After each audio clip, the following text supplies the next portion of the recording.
Hi everyone, welcome to air construction. ನಮ್ಮ ಯಲಹಂಕ ಪ್ರಾಜೆಕ್ಟಲ್ಲಿ column concreting ಮಾಡ್ತಾಯಿದ್ದೀವಿ.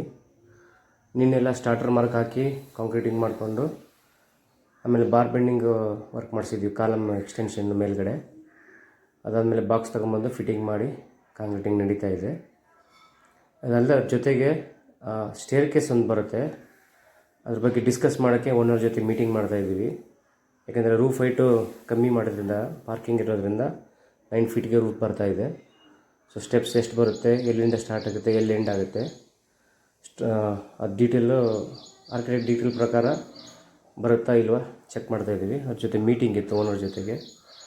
ಸೊ ಅದು ಡಿಸ್ಕಸ್ ಮಾಡ್ತಾಯಿದ್ವಿ, ಹೆಂಗೆ ಬರುತ್ತೆ, ಎಲ್ಲಿ ಸ್ಟಾರ್ಟ್ ಆಗುತ್ತೆ, ಎಲ್ಲಿ ಎಂಡ್ ಆಗುತ್ತೆ ಅದು ನೋಡ್ತಾಯಿದ್ವಿ. ಅದಾದಮೇಲೆ ಇದು ಫ್ಲೋರಿಂಗ್ PCC ಮಾಡಿಕೊಂಡು ಸ್ಟೇರ್ ಕೇಸ್ ರೆಡಿ ಮಾಡಿಕೊಂಡು ಫರ್ದರ್ ರೂಫ್ಗೆ ಸೆಂಟ್ರಿಂಗ್ ಹೊಡ್ಕೊಂಡು ಪ್ಲ್ಯಾನ್ ಮಾಡಿದ್ವಿ ಕಾಂಕ್ರೀಟ್ ಹಾಕೋಕ್ಕೆ. ಸೊ ಅದು ಮೀಟಿಂಗ್ ಇತ್ತು, ಇವತ್ತು ಮೀಟಿಂಗ್ ಮುಗಿಸ್ತಾ ಇದ್ದೀವಿ. Thank you.